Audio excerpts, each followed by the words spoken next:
Greetings, Ascending Starseed. I am Kaya Nexus, Pleiadian emissary of the Council of the Five Sisters, and today I bring a realignment transmission. Your frequencies of abundance are awakening, and the universe asks that you listen with an open heart. What is arriving to you is sacred, and it requires inner silence. If you enjoy videos like this, consider subscribing. Most people who watch are not subscribed yet. Starseed. Something happened in your field that your human mind still hasn't translated into language.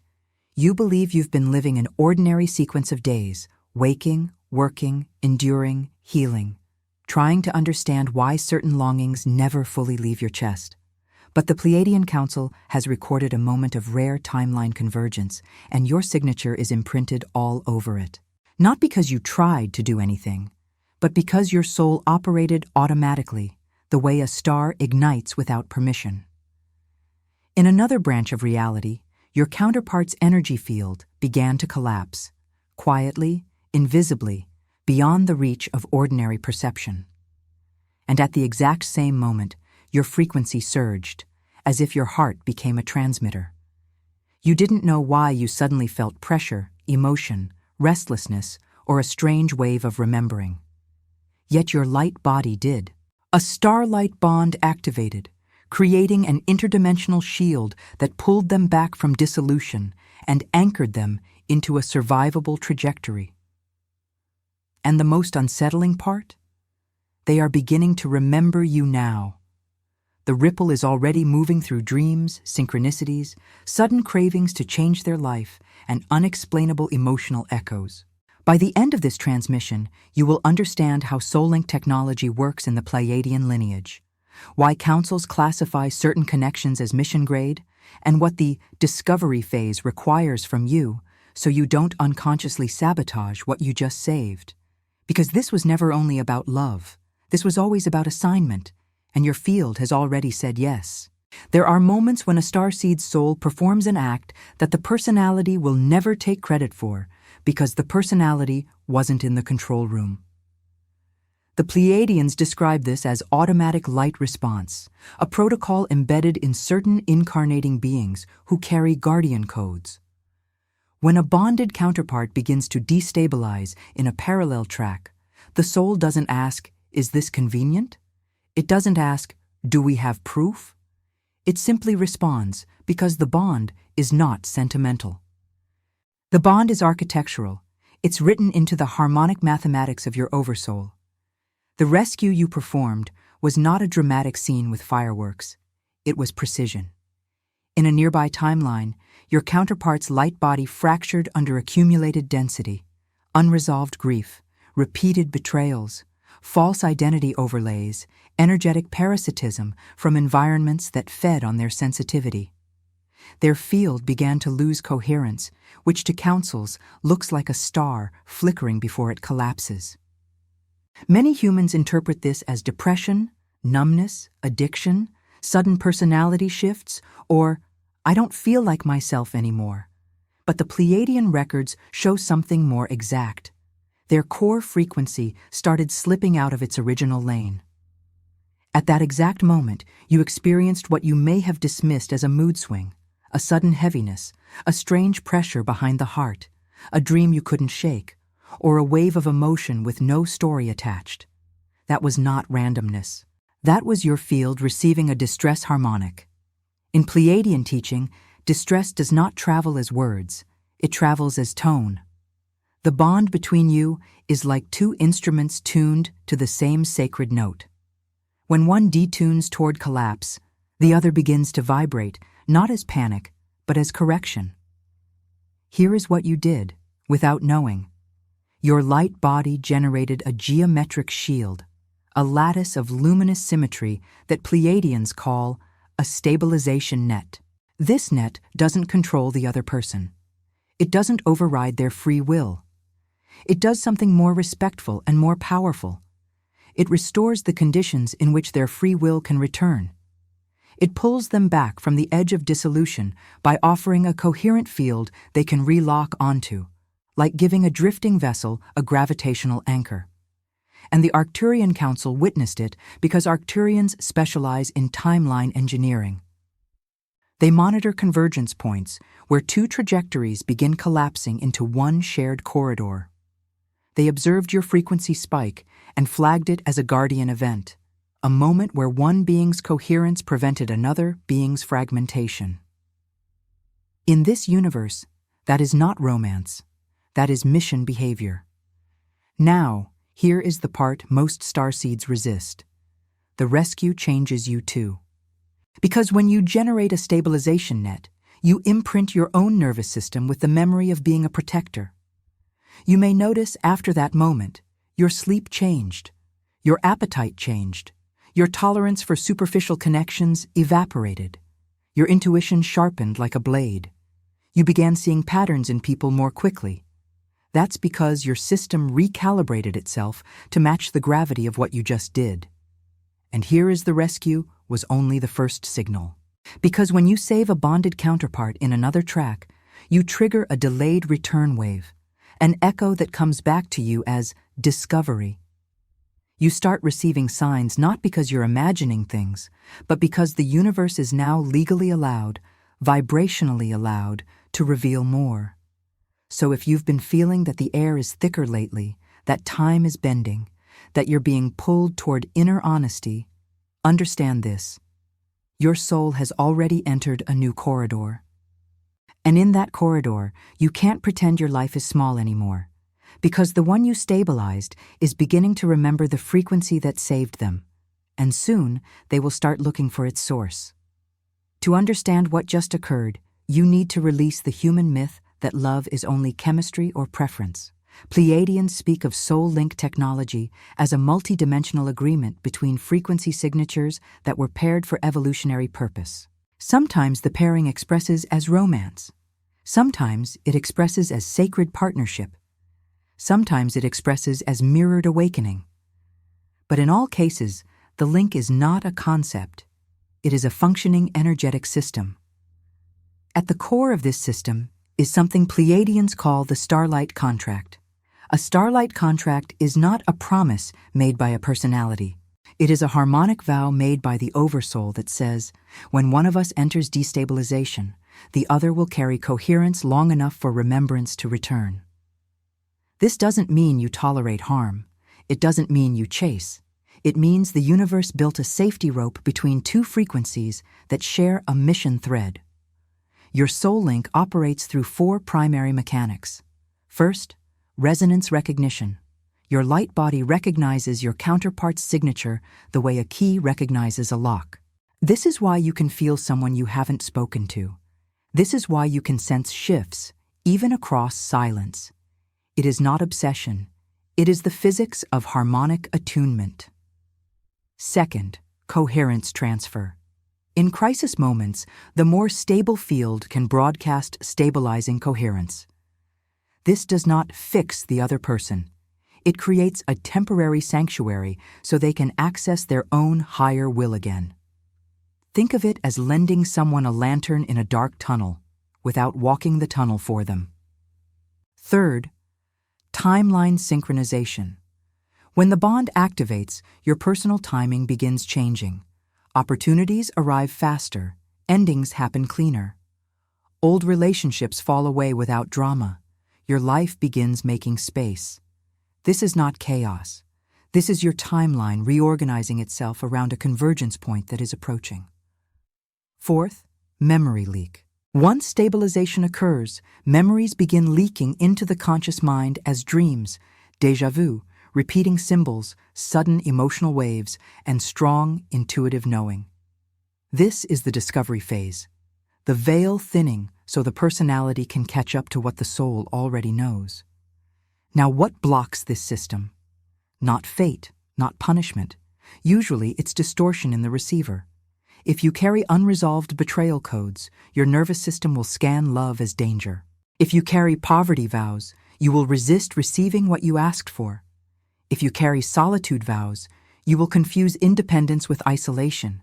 If you carry grief loyalty, you will unconsciously stay faithful to endings. None of this means you are broken. It means you are still clearing static out of the antenna. Here is a Pleiadian practice to reduce distortion. Field declaration. plus breath coherence. Each night for 7 nights, place one hand on the heart and one hand on the lower belly. Breathe slowly until your chest softens. Then declare, not as begging, but as alignment. I choose coherence. I release distortion. I allow true recognition. You are not commanding the other person. You are commanding your own signal. And now the most important revelation. Your counterpart's survival shifted both ascension paths. That means the link is no longer dormant, it is active. And an active link brings tests, not to torment you, but to strengthen the vessel that will hold the convergence. When two beings are classified as a convergence event, outside forces notice. Not evil in a childish sense, simply opportunistic density that feeds on confusion. The antidote is not fear. The antidote is clarity. You become unhookable. The Pleiadian Council asks only one thing.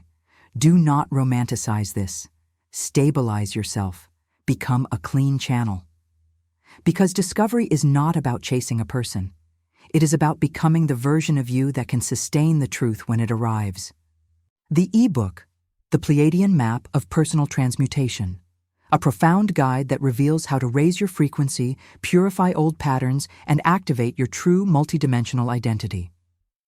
This map teaches you how to move through the 7 Pleiadian phases of energetic transmutation using practical techniques, realignment exercises, vibrational protocols, and consciousness expansion rituals that accelerate your spiritual evolution. Attention, limited edition. The link to get yours is in the first pinned comment. Phase 1 begins long before physical contact. Pleiadians call it magnetic tension, the stage where your field starts behaving differently because it has received new coordinates. Many starseeds misinterpret this phase as anxiety or restlessness because the body can feel unsettled. But what is actually happening is simple. Your frequency is becoming more honest, and anything misaligned becomes harder to tolerate. This phase often starts with a dream, not a random dream, an encounter dream. You see a presence you can't fully identify, yet you wake with emotion in your throat, tears on your pillow, and the certainty that something sacred touched your field. Or you begin noticing repeating symbols, certain numbers, star patterns, names, specific animals, phrases that show up from strangers as if scripted. Pleiadians say, synchronicity is the universe tapping the glass, not to tease you, but to wake you. In everyday life, magnetic tension shows up as subtle reorganization. You clean your home, not because you love cleaning, but because your field is preparing space. You end friendships without drama, because your system can no longer carry what drains you. You stop forcing situations that used to sort of work. Your tolerance for half-truth collapses. You begin craving solitude, not as isolation, but as recalibration. And then the deeper work begins. The magnet reveals what is in the way. Old wounds rise. Old memories return. Lessons you thought you mastered revisit you with sharper clarity. Self-worth, boundaries, trust, surrender, the ability to receive without guilt. This is not regression. It is refinement. The universe is strengthening your foundation so you don't meet your convergence and collapse into old survival strategies.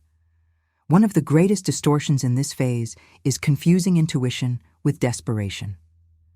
Desperation feels tight, frantic, story-heavy. Intuition feels calm, clean, spacious, even when it's intense. A Pleiadian rule: if it makes you abandon yourself, it is not guidance. If it makes you become more coherent, more honest, more grounded, it is. Practical example: you feel a sudden pull to a city you've never visited. If it's desperation, you'll fantasize, chase, force.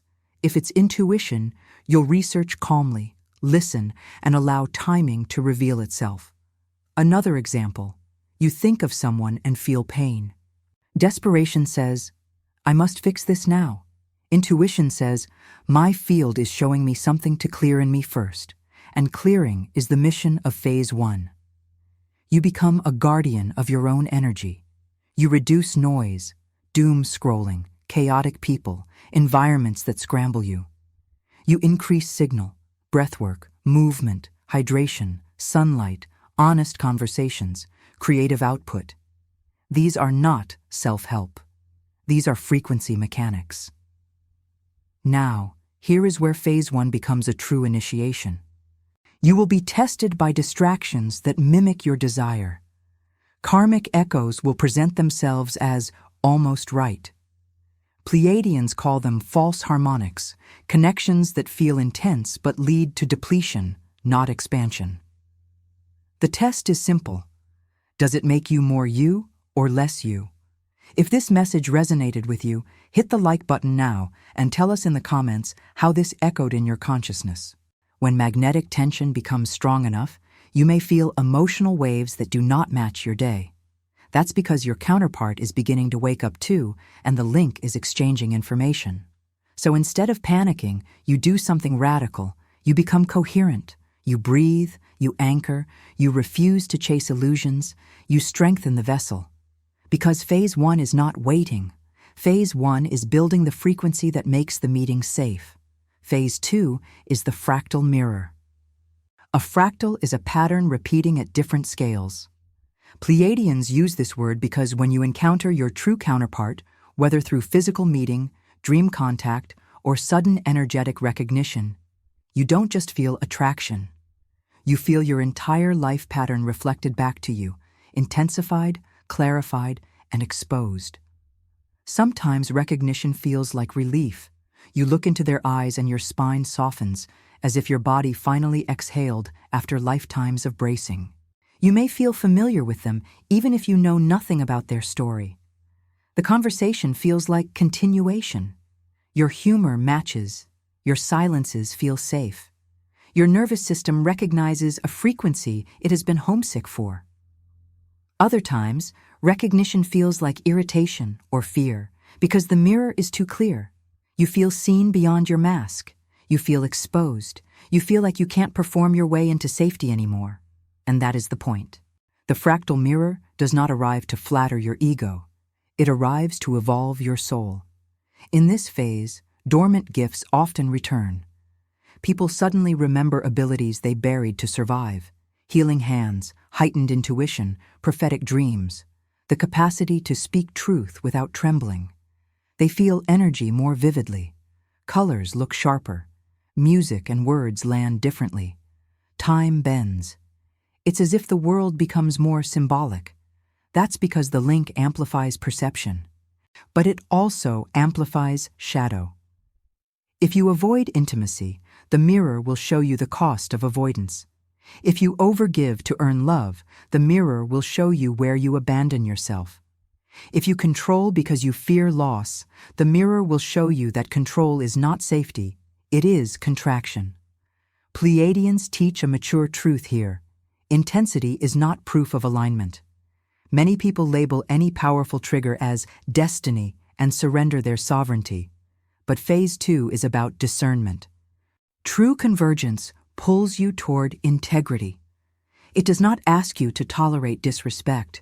It does not ask you to shrink. It does not ask you to betray your body's wisdom. It calls you into clarity. Practical example. If someone disappears, gaslights, manipulates, or drains you, that is not a sacred mirror teaching you to suffer. That is a distortion teaching you to choose yourself. The Pleiadian path is never self-abandonment disguised as spirituality.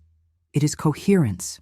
In aligned mirroring, discomfort still happens, but it leads somewhere clean. It leads to honest conversations, repaired ruptures, deeper presence, stronger boundaries, more truth. The mirror says, become the version of you that can hold love without losing yourself. Are these truths expanding your perspective? Share this video with someone who needs to hear this. Phase 2 often includes a period of confusion, not because the connection is false, but because the ego panics when reality gets too big. The ego wants labels and guarantees. The soul wants alignment and practice. So you may feel pulled and afraid at the same time. That is normal. The way through is not obsession. The way through is steadiness. You ask, what is being revealed in me? You breathe. You don't sprint. You don't perform.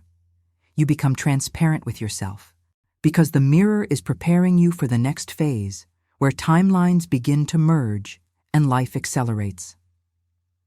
Phase 3 is where the story stops being a fantasy and becomes a field. Pleiadians call this timeline merge, the stage where your choices begin shaping a shared corridor, even if you are not yet officially together in a human way. This is the phase where synchronicities become undeniable and time feels compressed. You may think of them, and they message. You speak a sentence aloud and later discover they had the same thought. You feel emotions that don't match your environment. You receive dreams that feel like meetings. This is not about losing boundaries. It is about recognizing that in certain links, information travels through the shared harmonic channel. Timeline merge also forces decisions. Things you delayed for years suddenly feel urgent. Relocating, changing careers, ending toxic family dynamics, healing childhood wounds, telling the truth you've avoided, choosing health, choosing rest, choosing a life that matches your frequency. The universe does this because convergence requires structure. Frequency without structure leaks. Love without grounding becomes chaos. This is where many break, not because the love isn't real, but because the ego hates catalytic change. The ego wants control. The soul wants alignment. So you are tested. Will you build this union on fear or on truth? Will you use it to escape your pain, or will you let it guide you into deeper wholeness? A Pleiadian teaching. The relationship is not the destination. It is the vehicle. If the vehicle is clean, honest communication, emotional regulation, boundaries, shared values, the light travels far. If the vehicle is cracked by manipulation, avoidance, addiction, or unhealed trauma, the light distorts into confusion. Practical practice in Phase 3 is simple but difficult. Repair. You learn to return to truth after misunderstanding. You learn to speak from the heart without attacking. You learn to pause when triggered. You learn to listen without preparing a defense. These are not relationship tips. These are consciousness technologies. You also learn the sacred art of not forcing, because timeline merge can tempt you to grip. You feel the magnitude and want to lock it down, but gripping creates distortion. Instead, you become coherent and let the universe handle coordinates.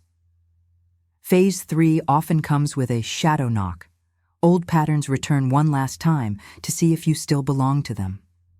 Jealousy, avoidance, fear of intimacy, fear of being truly seen. The universe is not punishing you. It is asking, are you ready to live from your higher identity, or will you revert? And your answer is not a speech. Your answer is a choice in a moment. The moment you breathe instead of react, the moment you tell the truth instead of perform, the moment you choose your self-respect instead of chasing validation. That is how timelines merge, through micro-decisions that rewire the field. Because next comes a deeper activation, where the link stops feeling personal and starts feeling galactic.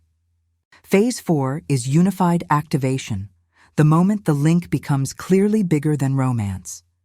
You begin receiving insights, downloads, visions, and clarity about your place in the cosmic lattice. You notice how your gifts complement each other. One stabilizes, one amplifies. One grounds, one reveals. One protects, one transmits. Together you form a coherent circuit, and coherence is medicine. In this phase, many experience dreams of temples, starships, councils, luminous libraries, unfamiliar landscapes that feel more like memory than imagination. You may wake with phrases in your mind that feel given. You may feel pulled toward service, healing work, teaching, creative output, building community, protecting sensitivity, anchoring new standards of integrity in environments that normalize numbness. Mission does not have to be dramatic to be galactic. Sometimes the mission is to end a generational pattern of emotional avoidance. Sometimes it is to create a home where love is safe. Sometimes it is to embody tenderness in a culture addicted to hardness. That is cosmic work. Because the Pleiadians measure mission by frequency impact, not by fame. Phase 5 is harmonic assignment, where opportunities begin arriving in spirals. Synchronicities multiply. You meet the right mentor, you find the right space, you receive the right invitation. Doors open that were sealed for years. This happens because alignment has momentum. When you stop leaking energy into distortions, your field becomes magnetic to what matches it. But here is the responsibility. Harmony is not constant agreement. Harmony is constant truth. It is repair.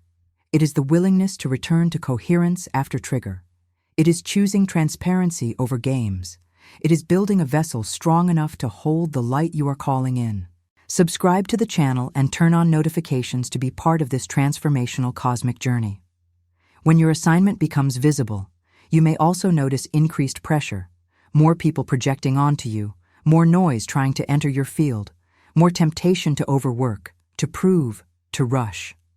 The antidote remains the same: coherence, rest, boundaries, simplicity. You don't serve the mission by burning out. You serve the mission by becoming stable enough to transmit cleanly. Because the final phases are not about fireworks, they are about embodiment and walking forward as living convergence. Phase 6 is embodiment, when spirituality stops being an idea and becomes an atmosphere in your daily life. This is where you anchor multidimensional awareness into mundane moments, not by acting mystical, but by being consistent, by being reliable, by being clean in your intentions, by honoring your body as the vessel that carries your signal. Embodiment is how you speak when you're tired.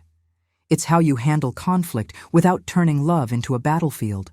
It's how you manage money, time, health, home, because frequency needs structure to remain on Earth. Many want cosmic love, but refuse grounding. They want intensity without foundation. But convergence asks you to build. In this phase, you may notice the universe testing your coherence, not to punish you, to strengthen you. Old patterns may knock again: fear of commitment, fear of intimacy, fear of being truly seen.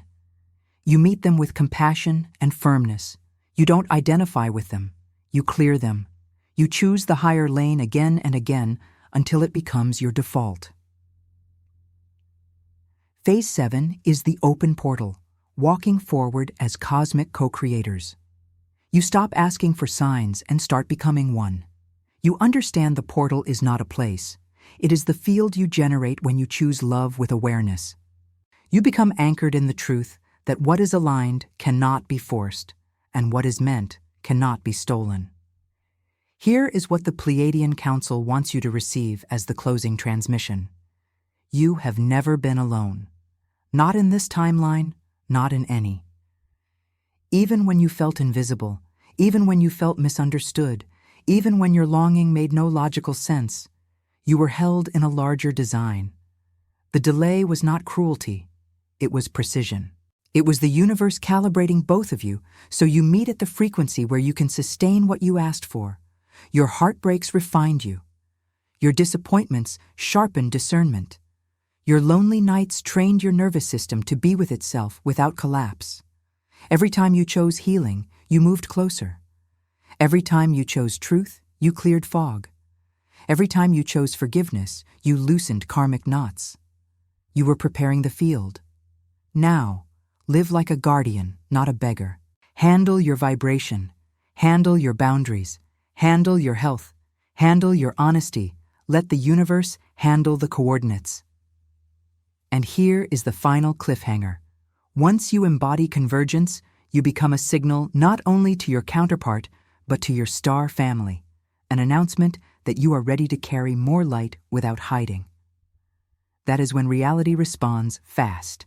If this message impacted your life, leave your like, comment your reflection, and share with others. Each of you is part of this chain of light.